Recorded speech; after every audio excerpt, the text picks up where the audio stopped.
नमस्कार, मी अभिजित करंडे. माझा विशेषमध्ये आपल्या सगळ्यांचं स्वागत. जेव्हा देश 121 कोटीचा असतो आणि दक्षिणेत जे बोललं जातं ते उत्तरेत समजायला कठीण होतं, तेव्हा हा पसारा किती अचाट आहे याची कल्पना आपण करू शकतो.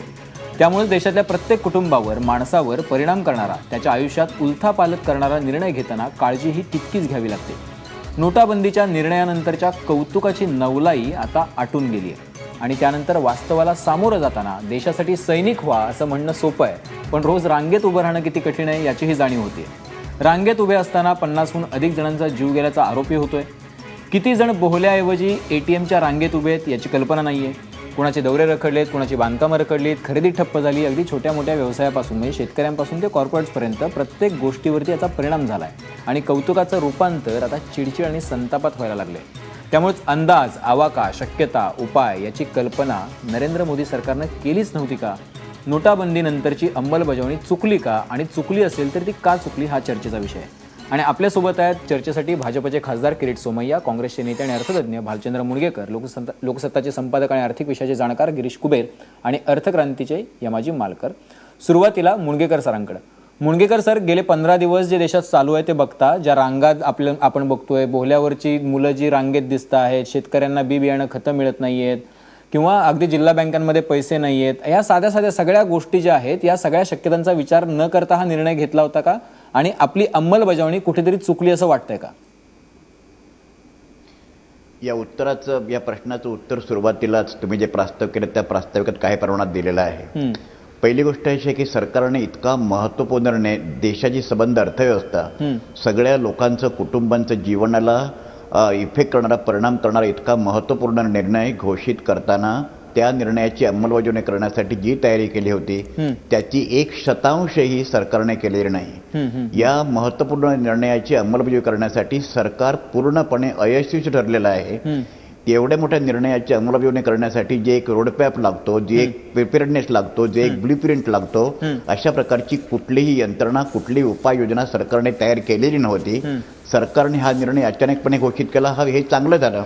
कारण काळा पैसा बाहेर काढण्याचे निर्णय हा लोकांना अगोदर सांगून घेता येत नाही, तर त्याच्यात काहीच चूक नाही. पण असा महत्त्वपूर्ण निर्णय घेत असताना त्याच्याविषयीचं जे रोडमॅप पाहिजे होतं ते रोडमॅप सरकारकडे कधीच नव्हतं. म्हणून 8 नोव्हेंबरला रात्री 8 वाजता निर्णय गेल्यापासून आतापर्यंत प्रत्येक दिवशी सरकारला ॲडव्हॉसिझमचा आसरा घेऊन ॲडव्हॉक पद्धतीने प्रत्येक दिवशी एक दोन अशा घोषणा, एका घोषणेला दुसरी गोष्ट कॉन्ट्राडिक्टरी अशी करावी लागते. एकच मुद्दा मी सुरुवातीला सांगू इच्छितो.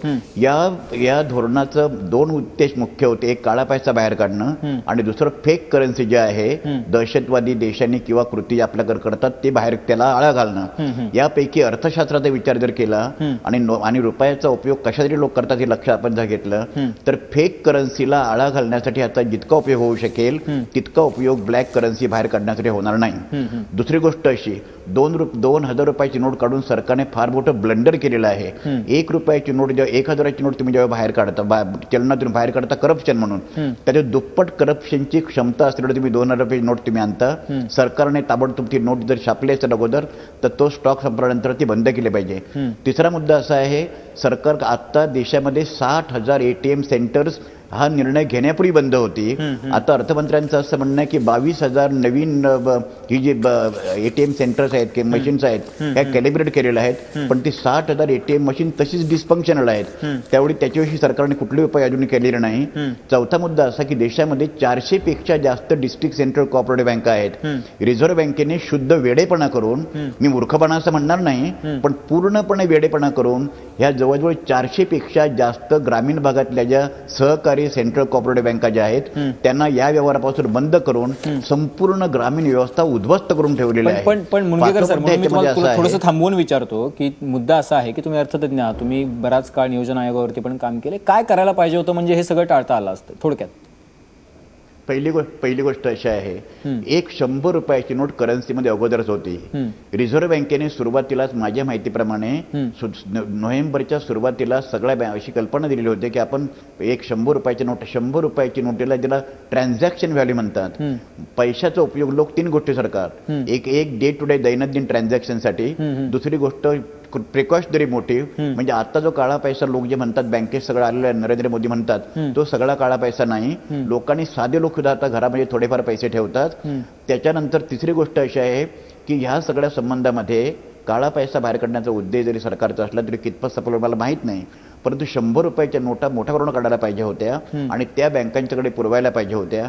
एटीएम जर 40,000 50,000 एटीएम जर बंद असतील तर असं एटीएम अगोदर एटीएम मशीन सुधारल्या असत्या तर लोकांना संशय येण्याची आवश्यकताच नव्हती की तुम्ही काळा पैसा बाहेर काढण्याचा निर्णय घोषित करता म्हणून. 100 रुपयाच्या नोटा ऑलरेडी करन्सीमध्ये होत्या, त्या तुम्ही मॅसिव्ह स्केलवर काढल्या असत्या तर जवळजवळ 80% नोटा ह्या 100 रुपयाच्या आहेत, त्या तुम्ही आणखी वाढवल्या असतात तुम्ही जर तर लोकांना संशयाचं काहीच कारण म्हणजे 100च्या नोटा ज्या आहेत त्या त्यांची संख्या वाढवली असती तर असा संशय पण आला नसता. मी कुबेर सरांकडे जाईन. कुबेर सर, मुद्दा असा आहे की जर ऑलरेडी इट वॉज करन्सी, नक्की काहीच कारण नव्हतं. नक्की मुद्दा असा आहे कुबेर सर की आता जसं मुणगेकर सर म्हणाले की किती काळा पैसा बाहेर आला माहित नाही, पण आता अगदी काही मिनिटापूर्वी माहिती जी हाती आली, सरकारी सूत्रांनी माहिती दिली, त्याच्यानुसार जनधनच्या अकाउंटमध्ये 15 दिवसात 21,000 कोटी रुपये जमा झाले आणि त्यातला सगळ्यात जास्त पैसा कर्नाटक आणि बंगालमध्ये जमा झालेला आहे.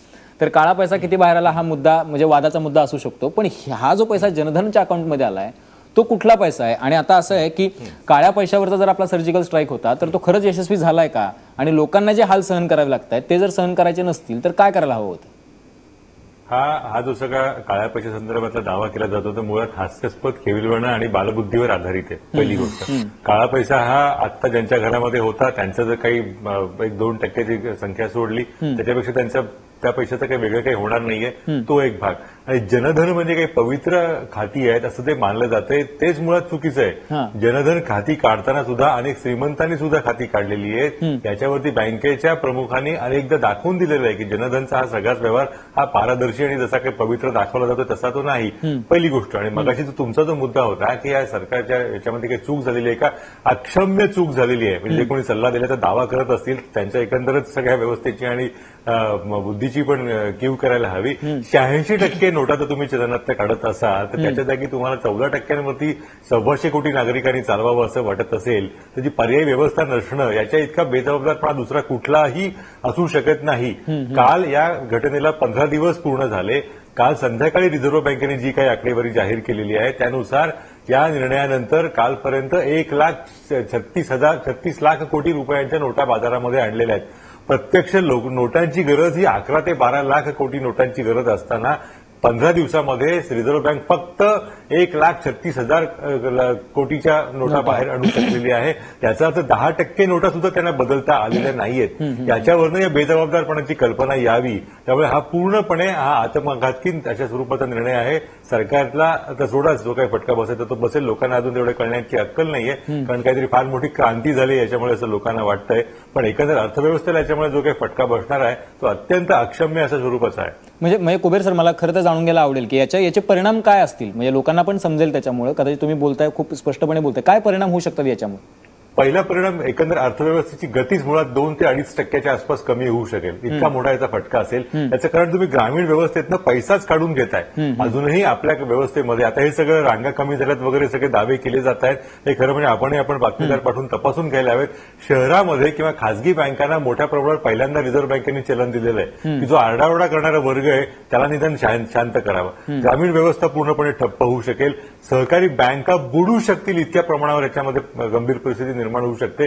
सहकारी बँका जसं काही आपल्या सावत्रच पुत्र असल्यासारखं सरकारने यांना वागणूक दिलेली आहे. हे जर खरं असेल, या जर वाईट इतक्या बँका होत्या, सहकारी बँकांचा सगळा काळा पैसाच जातोय असं जर यांचं म्हणणं होतं तर रिझर्व्ह बँक इतके दिवस करत काय होती, हा एक मुद्दा. त्याच्यामुळे सहकारी बँका, ग्रामीण बँका, शेतीच्या वरती त्याचं एक मोठ्या प्रमाणावरती नुकसान होऊ शकेल. आणि या सगळ्यानंतर 50 दिवसानंतर पंतप्रधान जे म्हणतात की पूर्णपणे तुम्हाला चित्र बदललेलं दिसेल, खरोखरच चित्र बदललेलं असेल. तिथे 1,000 रुपये भ्रष्टाचाराला लागत होते तिथे आता 2,000 रुपयात ते काम होईल.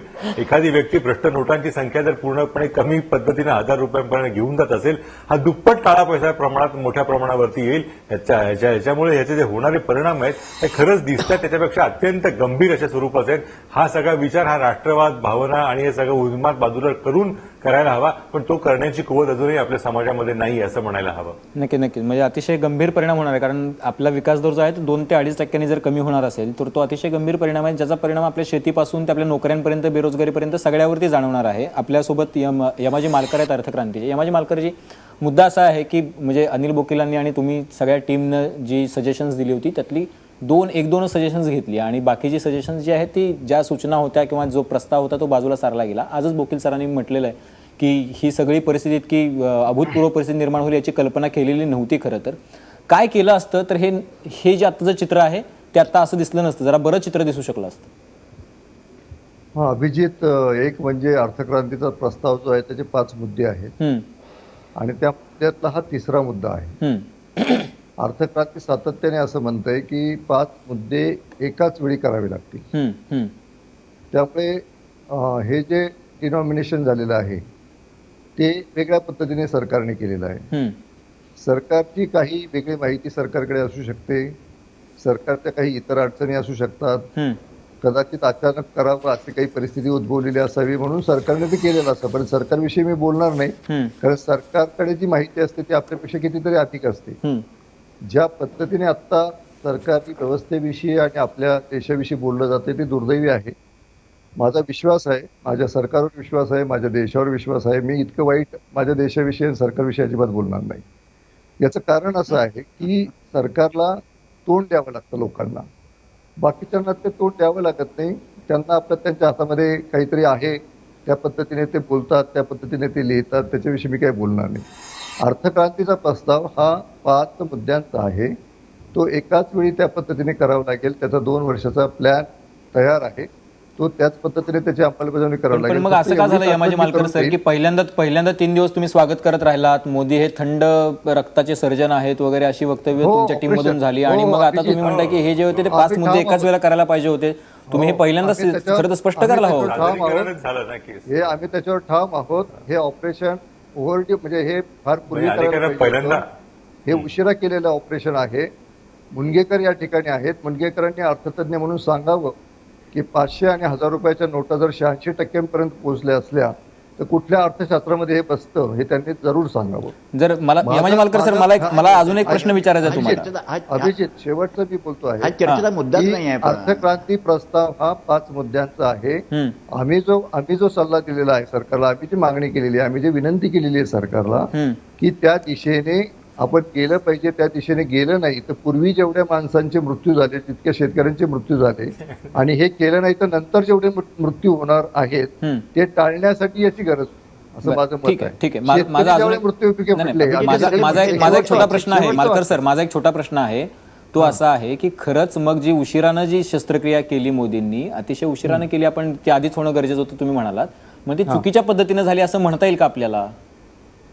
एक्झॅक्टली. आम्ही तर अर्थक्रांतीची भाषा, अर्थक्रांतीचे मुद्दे हे 5 मुद्दे आहेत आणि तिसऱ्या यमाजी मालकरजी मी स्पष्ट एकच प्रश्न विचारला मला, कृपया म्हणजे चुकीच्या पद्धतीनं झाली का? अर्थक्रांती चर्चा अभिप्रेत नाहीच आहे. त्यांची सरकारची तयारी कमी पडली. अच्छा, म्हणजे मोदी सरकारनं अजून तयारी करायला पाहिजे होती. ते 5च्या 5 मुद्दे त्यांनी लक्षात घ्यायला हवे होते. ही चुकीच्या पद्धतीने झालेली शस्त्रक्रिया आहे. हा, म्हणजे तुम्ही ज्या पद्धतीने सरकारी तयारीविषयी जे निरीक्षण नोंदवता ते निरीक्षण करण्याइतका मी मोठा माणूस नाहीये. ते निरीक्षण मी नोंदवू शकत नाही. काय मला काहीच कळत नाही, एक अक्षर मला कळत नाही काय बोलतात मालकर ते. शेतकऱ्यांच्या लाखो शेतकऱ्यांच्या आत्महत्या झाल्या त्यावेळी आपण इतक्या अस्वस्थ का झालो? शेतकऱ्यांच्या इतक्या लाखो शेतकऱ्यांच्या आत्महत्या झाल्यानंतर आपण इतके अस्वस्थ का झालो?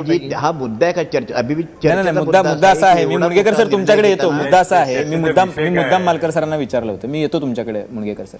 अतिशय महत्वाचा मुद्दा आहे की हे सगळे नोटाबंदीचा निर्णय घेतल्यानंतर सरकारने योग्य त्या प्रिकॉशन्स घेतल्या असत्या तर कदाचित ही वेळ आज लोकांवरती आली नसती. काय काय करायला हवं होतं अजून एकदा बघणार आहोत ब्रेक नंतर. तुम्ही पाहत राहा एबीपी माझा.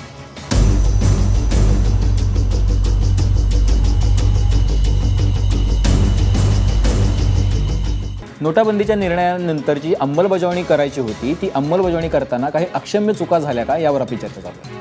कुबेर सर, मुद्दा असा आहे की तुम्ही म्हणजे आता मालकर म्हणाले की तयारी कमी पडली असं निरीक्षण ते म्हणजे जर बाकीचे नोंदवत असतील तर ते तसं म्हणत नाहीयेत खरं तर ठीक आहे, म्हणजे आपण ते समजू शकतो, त्यांचं मत आहे ते त्याचा आदर करायला पाहिजे. पण मुद्दा असा आहे की ज्या जिल्हा बँका आहे ज्याच्यामध्ये व्यवहार अडकलेले आहेत, आता प्रॉब्लेम असा आहे की आज सांगितलं 15व्या दिवशी की 21,000 कोटी रुपये नाबार्डनी जिल्हा बँकांना उपलब्ध करून द्या, म्हणजे लोकांना बी बियाणं खतं अवजारं खरेदी करता येतील. मुद्दा असा आहे की माझ्याकडे जी लिस्ट आहे त्या लिस्टमध्ये प्रॉब्लेम असा आहे की जर 8 तारीख 9 तारीख 10 तारीख 11 तारीख प्रत्येक दिवशी कमीत कमी 10 निर्णय सरकारने घेतलेले आहेत. म्हणजे मुद्दा असा आहे की आपल्याला प्रत्येक दिवशी काहीतरी नवीन करावं लागणार आहे याची जाणीवच नव्हती आणि त्याच्यामुळे हा सगळा गोंधळ केऑस निर्माण झालेला आहे.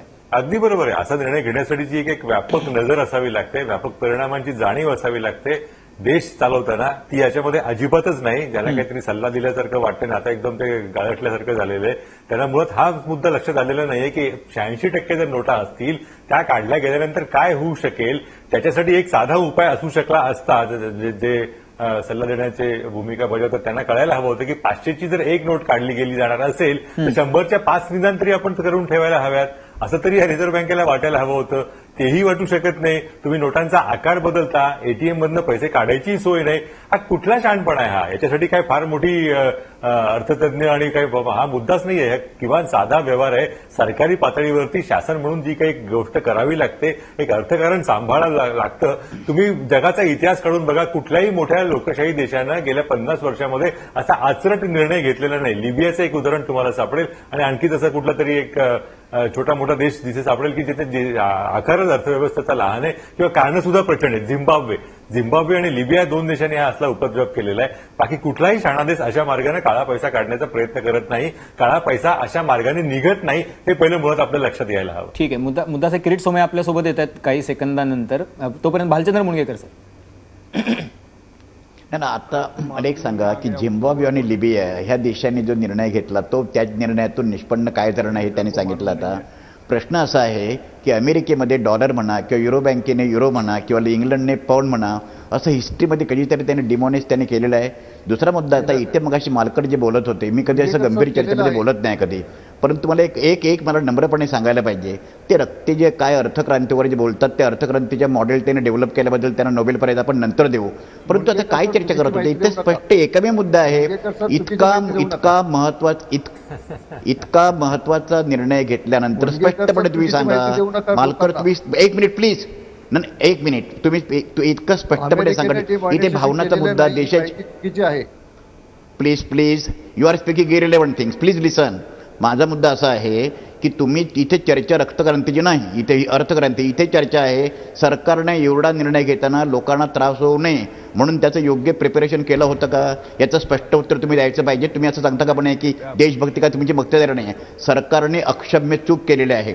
एखाद्या शस्त्रक्रिया केल्यानंतर पेशंटची काय काळजी घ्यायची याची डॉक्टरला तयारी करावी लागते, त्याला इन्फ्रास्ट्रक्चर लागतं, ते सरकारने केलेलं नाही आहे. आणि सरकारने ह्या बाबतीमध्ये संपूर्ण भावुकपणे सरकारच्या निर्णयाविषयी जे बोलतील ते सगळं राष्ट्रद्रोही, सगळं सरकारच्या विषयी चर्चा कुठली करायची एक मिनिट नाही, मुद्दा असा ह्याच्यामध्ये आहे की सरकारने ह्याला जे निर्णय घ्यायचे तुम्ही सांगितलं, सरकारने निर्णय घेताना अशा प्रकारे त्याची जी अंमलबजावणी करण्यासाठी कुठलीही स्टेप सरकारने कार्य केलं नाही. सरकारची दिवाळखोरी आहे, सरकारची ही दिवाळखोरी आहे असं माझं स्पष्ट म्हणणं आहे. ठीक आहे. किरीट सोमय्या सर, तुम्ही आता शेवटच्या सत्रातली चर्चा खरं तर गेली 5-1 मिनिटं ऐकताय. सरकारची ही दिवाळखोरी आहे असा स्पष्ट आरोप होतोय. दुसरी गोष्ट अशी आहे की का म्हणजे आपल्याला या सगळ्या गोष्टींचा अंदाज नव्हता का की आपल्या देशाचा पसारा इतका मोठा आहे, आपण 86% चलन बाद करतोय, तेव्हा किमान नोटा, किमान आपल्या एटीएमचं कॅलिब्रेशन आधीच करायला हवं होतं. या सगळ्याचा विचार का नव्हता केला गेला? 15 दिवसानंतर पण देश रांगेत काय आणि किती दिवस अजून रांगेत थांबायचंय? इतकं हसायला आहे, त्यांना आनंद होतोय. इतके बुद्धिशाळी लोक, जो तो उठतो, जो टीव्हीवर आणि आपापली मतं नोंदवतो, कोणी म्हणजे इथपर्यंत जातात दिवाळखोरी आहे, कोणी म्हणणार अकलेचं दिवाळ आहे, कोणी म्हणतं अशा पद्धतीने ब्लॅकचा पैसा बाहेर निघतो, तो कोणीतरी येऊन सांगतो की मी सांगितलं होतं पण अर्धवट केलं. मी स्पष्टपणे सांगतो, ऐतिहासिक पॉझिटिव्ह पाऊल आहे. हिंदुस्थानातले 99.99% जनता याच्या बरोबर आहेत. आता थोडी तो कॉमन सेन्स वापरायला हवी. आता आम्हाला असं वाटतं की आम्ही अग्रेसिव्ह यायला पाहिजे. गेले 15 दिवस आम्ही ऐकतोय म्हणून आज जो कोणी येतो चर्चेत आणि आम्हाला थोपटतो. अहो, नवीन करन्सी छापून आणायची आहेत. हे 85%, 86% का आम्हाला अक्कल नव्हती का? माहीत नव्हतं का मोदींना? माहीत होतं. परंतु ते 85% पैकी जे करन्सी रिप्लेस व्हायला जो वेळ लागतो तयारी केली नाही. म्हणजे आधी नोटा छापून ठेवायचा, आधी एटीएमचा बाहेर ट्रक उभ्या करायचा. मग ह्याला काही अर्थ झाला असता का? बोलणं खूप सोपं आहे. व पत्रकार पासून तत्वक पासून चिंतक येऊन सगळं बोलतो. तुम्ही शिकलेला तेवढेच आम्ही पण शिकलेलो आहोत. आम्हालाही कळतं देशभक्तीनं. आम्हालाही एवढं सुंदर गेले 15 दिवसात मला सांगा जे युटिलिटी आहे, दैनंदिन जीवन व्यवस्था आहेत, आधी रोज शहरांच्या लाईनी दाखवायचे. आधी मग ट्रेनमध्ये कसं जाणार, मेट्रोमध्ये कसं जाणार, हॉस्पिटलमध्ये, असं गेले 10-12 दिवस चाललं. दैनंदिन लाईफ तशी ते तशी चाललेली आहेत. आता शेवटी माझ्या हातात जसे एक मिनिट हो दादा, करन्सी येत जाणार तशी तशी मी सप्लाय करत जाणार, वाढवत जाणार. या 10 गोष्टी पहिल्या दिवशी करणं इम्पॉसिबल होतं. किरीट सोमय्याजी, तुम्हाला टीका झाल्यानंतर, म्हणजे आता सगळ्या स्तरातून टीका व्हायला लागल्यानंतर तुम्हाला संताप येणं स्वाभाविक आहे, मी समजू शकतो. पण मुद्दा असा आहे की किती लोकांनी म्हणजे स्वतःच्या बोहल्यावरती जायची तयारी करायची का एटीएमच्या रांगेत थांबायचं. शेड्यूल बँकांमध्ये पैसे येत नाहीयेत, अर्बन बँकांमध्ये पैसे नाहीयेत, त्यांच्या बँका आता देशोधडी लागायची वेळ आली. ज्यांचं टर्नओव्हर 170 कोटीचं आहे त्यांना तुम्ही 10 आणि 20 कोटी रुपये देता. त्यातले काही पैसे तर तुम्ही जवळपास 2000च्या ह्याच्यामध्ये डिनॉमिनेशनमध्ये देता. त्या लोकांनी करायचं काय. मुद्दा असा आहे की लोकांना त्रास होतो. जसं की आपण कौतुक मान्य केलं किरीट सोमय्याजी, तसं आपण मान्य करूया ना की थोडी चूक झाली अंमलबजावणीमध्ये आणि आम्ही दुरुस्त करू. काय हरकत आहे. दादा अभिजित, तुला बोलणं फार सोपं आहे. आकडे तर मी पण मांडू शकतो. याला 10 कोटी दे, याला 1000 कोटी दे, याला 500 कोटी दे. मुद्दा असा आहे, एका बाजूला जे कंपल्सन 85% कमी मला करन्सी बदलायची आहे, दुसऱ्या बाजूला नवीन करन्सीचा फ्लो जेवढा येणार, समजा रोज मला 1000 कोटी येणार, 1000 कोटी मला सगळ्या ठिकाणी डिस्ट्रीब्यूट करायची आहे. डिस्ट्रीब्युशन सिस्टम इतकी फास्ट काम करते, बँकांची सिस्टम एवढी फास्ट करते, हळूहळू पावलं एक फेज मध्ये दुसरे कव्हर करत जातोय. तिसऱ्या बाजूला पब्लिक युटिलिटीसाठी जे ज्या इन्सेंटिव्ह द्यायचे असतात, अकोमोडेट करायचं असतात, ते करत जातोय. म्हणून याला का 10 कोटीची डिमांड आणि 5 कोटी का देतात. माझ्याकडे फ्लो 5 कोटीचा आहे म्हणून त्याला 5 कोटी देतोय. म्हणून एवढं सिम्प्लिफिकेशन याच्या समोर ज्यावेळी जानेवारी महिन्यात बाहेर येणार, माहित नाही किती लाख कोटी, कदाचित 5000 कोटीचं येणार की हे आला नाही, कदाचित 3.5 लाख कोटी करन्सी आली नाही, त्यावेळी कळेल ना. इथे बसलेला प्रत्येक मान्यवर सांगतो ब्लॅक आहे, पण फक्त 6% कोणी म्हणतो, कोणी 16% म्हणतो, कोणी 26% black money is in currency. अरे जी आहे ती बाहेर काढतोय ना मोदी. म्हणून टीका करणं फार सोपं आहे. लाईनीत किती उभं राहायचं, किरीट सोमय्या, एक छोटासा प्रश्न विचारतो. 125 करोड छोटासा प्रश्न विचारतो. वर एकोमोडेटिंग लोकांना त्रास होतोय, मान्य आहेत. बरं, छोटासा प्रश्न, एक छोटा प्रश्न विचारतो की किमान आपण लोकांना सांगू शकतो ना की कधीपर्यंत ह्या रांगा अशाच चालू राहतील आणि किती दिवस आपल्याला त्रास सहन करायचा. त्याचं कारण तुम्हाला विचारतो मी, म्हणजे सांगतो कारण. ही 2 पानी लिस्ट आहे. 8 तारखेपासून 8 तारखेपासून शक्तिकांत दास रोज येतात, म्हणजे 9 तारखेपासून सॉरी, आणि मग काय काय करायचं याची लिस्ट देतात. म्हणजे आज काय केलं, मग उद्या काय करायचंय. आपल्याला ह्या सगळ्या ज्या शक्यता आहेत या शक्यतांची जाणीव नव्हती. हे एवढे सगळे प्रॉब्लेम येणार आहेत याची जाणीव नव्हती. आपण याच्यासाठी तयार नव्हतो. आपण किमान एवढं तरी मान्य करूयात ना की हो, आम्हाला रोज एक नवीन प्रॉब्लेम चालू झाला आमच्याकडे, आम्हाला नव्हतं लक्षात आलं आणि आमची नव्हती तेवढी तयारी. एक्झॅक्टली हे आहे ना आपण केलेलं ओव्हर सिम्प्लिफिकेशन आहे. हे कुठलाही गाडवाला माहित होतं, फक्त तुम्ही बुद्धिशाळी आहात म्हणून तुम्हाला कळते असं नाही आहे. परंतु चॅलेंज एवढी मोठी होती. पहिल्या दिवशी मी जर हे सांगितलं असतं ही अडचण येणार तर रिएक्शन काय आलं असतं.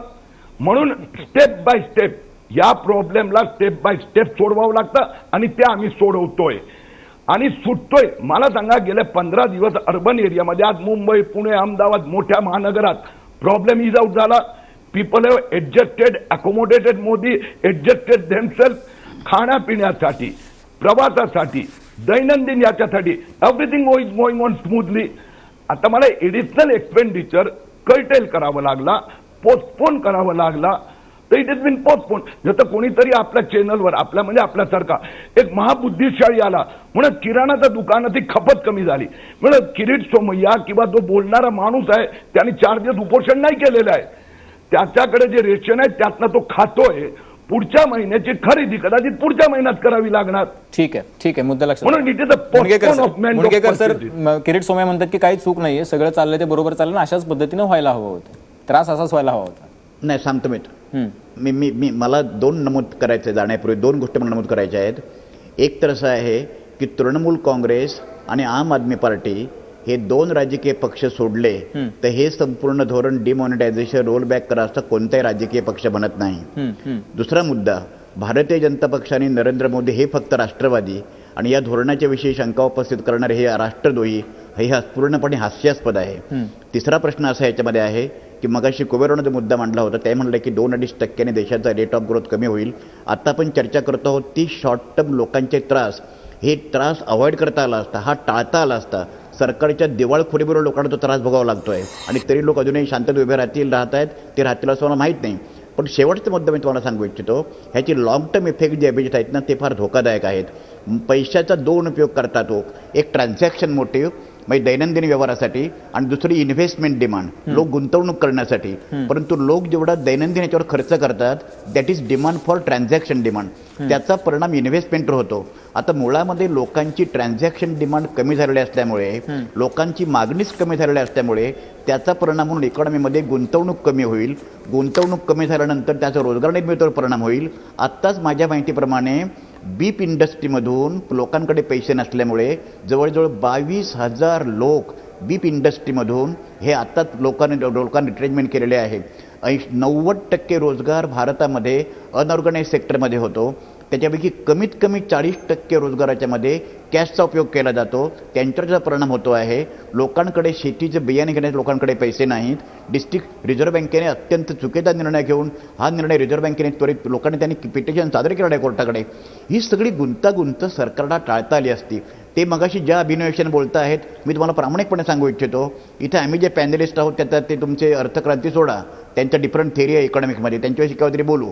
परंतु मी किंवा गिरीश कपूर आम्ही जे बोलतो आहोत ह्याच्यामध्ये कुठल्याही प्रकारचा अभिनिवेश नाही, ते तर कुठल्या पार्टीशी पण जोडलेलं नाही. आम्ही एक वस्तुस्थिती म्हणून सांगतो आहोत की ही जी सगळे धोरण राबवत आहेत हे धोरण चांगल्या पद्धतीने लोकांना त्रास न देता मुद्दा असा की कुणीही त्याचा विरोध केलेला नाही, नोटाबंदीच्या निर्णयाचा कोणी विरोध केला नाही, त्याची जी अंमलबजावणी त्याच्याबद्दल शंका उपस्थित करतात. त्यामुळे थोडंसं आपण धीरानं घ्यायला पाहिजे. मुद्दा असा की जिल्हा बँकांचा जो मुद्दा आहे, आता जिल्हा बँकांना नोटाबदली करायला चान्स नाही, ठीक आहे, हरकत नाही. तुमचा मुद्दा, तुमचं म्हणणं असं की त्याच्यामध्ये काळ्याचं पांढरं केलं जाऊ शकतं. आता असं आहे की तिथं नोटाच मिळत नाही, शेड्यूल बँकांना पैसा मिळत नाहीये. तर आता ह्या लोकांच्या ज्या अडचणी आहेत त्या अडचणी आपण मान्य करायच्या नाहीत का? त्या लोकांना आपण दिलासा द्यायचा नाही का? आणि तो कसा देणार आपण दिलासा? आज जवळपास 15 दिवसानंतर शेतकऱ्यांना तुम्ही सांगितलं की आम्ही 21,000 कोटी नाबार्डला सांगितलं उपलब्ध करून द्यायला, तर आतापर्यंत झालेला हाल काय? म्हणजे आता उद्या अजून काय तुम्ही करणार आहात माहित नाही लोकांना. म्हणजे रोज एका पत्रकार परिषदेची वाट बघतात लोक की आज नेमकं नवीन काय होणार आहे. पुन्हा मी एकदा सांगतो, या सगळ्या गोष्टी सगळ्यांना माहीत असतात. नवीन करन्सी जे छपायची अवेलेबिलिटीची जे स्टेटस आहेत त्यामुळे टप्प्याटप्प्याने पुढे कव्हर करावं लागतं आणि त्या पद्धतीने कव्हर करण्याचं काम चालू आहे. त्याला पब्लिक कोप अप करत आहेत, सिस्टम पण कोप अप करत आहेत. म्हणजे मी सांगणार का बँकांचा एम्प्लॉईज असेल किंवा ज्याला आपण म्हणतो की एटीएम पर्यंत नोटा पोचवणं किंवा ट्रान्सपोर्ट असो, ह्या सगळे लोक पूर्ण हिंदुस्थान एकोमोडेट करत आहेत. शेतकऱ्यांचा पण आहेत सगळीकडे. जिल्हा बँकांकडे का नाही दिलं तर दोन्ही गोष्टी आहेत. जिल्हा बँकेमध्ये समजा त्याच्या काही बँकांबद्दल व्यवहारासंबंधी काही लोकांना शंका असेल, परंतु त्याचबरोबर शेतकऱ्यांपर्यंत पोहोचण्यासाठी ते एक चांगलं साधन आहेत. हळूहळू त्यांनाही कव्हर करतोय. आपल्या सगळ्यांना माहित आहे 30 डिसेंबर पर्यंत हळूहळू ही सगळी पद्धत. पहिल्या आधी काय शंका गेले, पहिले 2-4 दिवस सुरू झाली, माझ्याकडे पैसे आहे काय होणार, माझ्याकडे पैसे आहे काय होणार. हळूहळू ती शंका दूर झाली. तुझ्याकडे जेवढ्या नोटा असेल ते खऱ्या होणार, ठीक आहे, बँक स्वीकारतील. ठीक आहे. पण तुम्हाला हे तरी मान्य का 7.5 लाख कोटीपर्यंत आले बँकेत पैसे? नाही किरीट सोमय सर, तुम्हाला हे तरी मान्य आहे का की या अंमलबजावणीमध्ये काही त्रुटी राहिल्या होत्या आणि त्याच्यामुळे थोडा त्रास होतोय? कारण तुम्ही जी लोक कोपअप करतायत म्हणतात ना, तीच लोक रांगेत उभं राहून असंही म्हणतात की त्रास होतोय या सगळ्या गोष्टीमुळे आम्हाला. आता काल मला माहिती नाहीये, काल दीपक शिंदे नावाचा एक ज्याचं लग्न होतं परवा दिवशी, तो चर्चेत होता आणि भाजपचेच आमदार राम कदम चर्चेत होते. त्यांनी विचारलं की आता मी काय करू, माझ्या भटजीची दक्षिणा आहे 3,500 रुपये, मला बँकेने दिले 10,000 रुपये. आता असे जे प्रॉब्लेम्स आहेत छोटे छोटे आहेत, म्हणजे इकॉनॉमीच्या प्रॉब्लेमविषयी तर आपण बोलत पण नाही आहोत, जे आता मुनगेकर सर आणि कुबेर सर बोलले. तर हे प्रॉब्लेम्स आहेत, हे मान्य का करत नाही आहात तुम्ही की आहेत प्रॉब्लेम, अंमलबजावणी झाली, त्रुट राहिली, काहीतरी चूक? मी तेच परत तुम्हाला सांगतोय, ओव्हर सिम्प्लिफिकेशन जे करण्याचा क्षुल्लक प्रयत्न होत आहेत. दादा हे सगळ्यांना माहित आहेत. मी परत सांगतो, त्याला 10,000 करन्सी पाहिजे, पण माझ्याकडे जो फ्लो, हे सगळ्यांना माहित होतं की माझ्याकडे प्रिंटिंग प्रेस आहे, ते एवढंच फ्लो येणार आहेत. म्हणून माझी प्रायोरिटी होती दैनंदिन जीवनावश्यक वस्तू, ती आम्ही इज आउट केली. आता दुसरी गोष्ट, जे ओव्हर सिम्प्लिफिकेशन करतात, माझ्याकडे लग्न आहेत, अरे बाबा केटररला तुला लग्नात खर्च कसला होणार? केटररचा होणार, मंडपचा होणार, तुम्हाला कार वाहन सगळ्यांना द्या ना, बँकांनी पैसे चेकनी द्या ना. खरं तर ते खरं जाणून घ्यायला पाहिजे होतं. गली जनार्दन रेड्डी मला आणि श्रीकांत शिंदेनी कसं लग्न केलं ते जाणून घेतलं असतं तर लोकांना खरं सोपं गेलं असतं. अभिजित, अरे सोपं, पहिली मी करन्सी उपलब्ध करून देत नाही आणि आधी जर सांगितलं असतं ते सगळ्या करन्सी गायब झाल्या असत्या. चला ठीक आहे, मला शेवटचा 1 मिनिट आहे. किरीट सोमय्या सर, मी तुम्हाला थोडंसं थांबवतो कृपया. शेवटचा 1 मिनिट आहे. मला आधी कुबेर सरांकडे. कुबेर सर, तुम्ही ऐकलं किरीट सोमय्या, मी मुद्दाम तुमच्याकडे शेवटी आलो. किरीट सोमय्या सर तर मान्य करायला तयार नाही. तुम्ही ओव्हर सिम्प्लिफिकेशन करताय, सगळे तज्ज्ञ जे आहेत ते, आणि यांनी काय होणार नाहीये, सगळं उत्तम चालू आहे. प्रचंड म्हणजे काळा पैसा बाहेर येणार आहे यातून, असा त्यांचा दावा पण आहे. जसं मी मगाशी म्हटलं की जनधन मधून 15 दिवसात 21,000 कोटी रुपये जनधनच्या अकाउंटमध्ये आले. तर हाच काळा पैसा आहे का मला माहित नाही जनधन मधला. हे ओव्हर सिम्प्लिफिकेशन होतंय का? हे अतिसुलभीकरण हे अजिबातच नाहीये. खरं म्हणजे यांच्याकडनं हे अतिगुप्तकरण सुरू आहे, त्याच्यामुळे त्यांना हे समस्या सगळ्या जाणवत आहेत. हे त्यांना काही मान्यच करायचं नाहीये. जगामध्ये कधीच अशा पद्धतीने काही इतके वेलपटसारखे आचरटसारखे निर्णय घेतले जात नाहीत. त्यांना अर्थातच ते सत्ताधारी असल्यामुळे त्यांना ते सगळं त्याची तीच चालवावी ओढावी लागेल. पण मुद्दा त्यातला असा आहे की आता एकच छोटंसं फक्त उदाहरण देतो जाता जाता. स्वीडन 2020 सालामध्ये चलनासंदर्भात काही महत्वाचे निर्णय घेऊ इच्छितोय. त्यांनी त्याची घोषणा आत्ता केली आहे. स्वीडन सारख्या चिमुकल्या देशाने, तो भारतातल्या एका राज्याचा काही जिल्ह्या इतक्या सुद्धा नाहीये, तो जे काही बदल करणार आहे त्याची घोषणा आत्तापासून केली आहे. आणि तशा पद्धतीनं त्यांनी व्यवस्था तयार करत करत या निर्णयापर्यंत तो लोकांना घेऊन जाणार आहे. हे आम्हाला वाटलं ना उद्यापासून नाही. पंतप्रधान तर त्याच दिवशी 8 तारखेला रात्री असं म्हणाले की आज रात्रीपासून ह्या नोटामध्ये कागज का तुकडा होणार आहे. कागज का तुकडा होणार असेल तर पुढचे 50 दिवस चालू का ठेवताय तुम्ही? मग त्याला पर्याय काय तुम्ही देताय का? हे प्रश्न आहेतच. हे आपण मान्य करायला हवं. किरीट सोमय्यांची अपरिहार्यता आणि असहाय्यता मी समजू शकतो. 1 मिनिट, गिरीश धांदाट खोटं बोलतायत. गिरीश धांदाट खोटं बोलतायत. दिसापूर कागदचा तुकडा कुठे झाला? 500 रुपये 1000 रुपयाच्या नोटा तुम्ही बँकेत भरा, तुमच्या नोटाची तेवढीच किंमत राहणार आहे. कुठून कागदचा तुकडा झाला? म्हणून अशा पद्धतीने टीका करणं हेही अयोग्य आहे. नाही, एका बाजूला तुम्ही लिगल टेंडर काढून घेतला आणि त्या नोटा तुम्ही काही ठिकाणी चालू ठेवल्या ना, म्हणजे पेट्रोल पंपांवर वगैरे. तर ते नाही, तुम्ही बँकेत भरा, तुमच्या पैशाची तेवढीच किंमत मिळणार आहे. नाही किरीट सोमय्याजी, तुम्ही डायरेक्ट पर्सनल व्यवहार नाही करू शकणार. नाही म्हणूनच तेच मी सांगितलं. काही लोकांनी ओव्हर सिम्प्लिकेशन विथ एन इंटेन्शन, ते आता आम्ही सांगितलं, आता बस झालं. Enough is enough.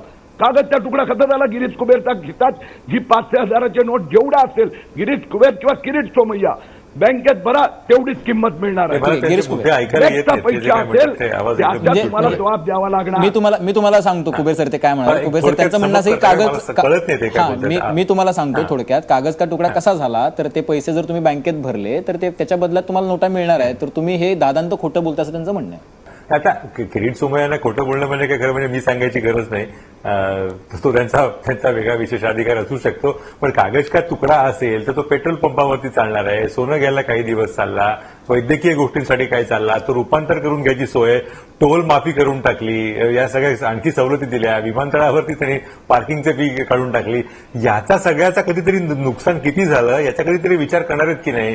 Kirit Somaiya म्हणजे त्यांना या काळामध्ये सध्या विचार करायला बंदी असेल, कारण ते ज्या सध्या राजकीय वातावरणामध्ये आहे तिथे विचार पूर्णपणे खपून घेतला जाणार नाही, मला कल्पना आहे त्याची. पण मुळात त्यांनी नाही केलं तरी या माध्यमातून आपण लोकांसमोर हे प्रश्न मांडायला पाहिजे आणि लोकांनी तरी हा विचार करायला हवा. नक्कीच. आपल्याकडे वेळेची मर्यादा आहे. मला खरं तर आवडलं असतं मुणगेकर सर आणि यमाजी मालकर तुमच्याकडे थोड्या काळासाठी यायला, पण वेळेची मर्यादा आहे. आणि मुद्दा असा आहे की लोकांना त्रास होतो हे मान्य केलं पाहिजे. डिमॉनिटायझेशनचा विरोध कुणीही केलेला नाहीये. नोटाबंदीचा विरोध अजून तरी देशातल्या लोकांनी त्याला स्वीकारलेला आहे. काळा पैसा बाहेर येत असेल तर तो आला पाहिजे अशी लोकांची भावना आहे. पण त्यातून खरंच काळा पैसा बाहेर येतोय का?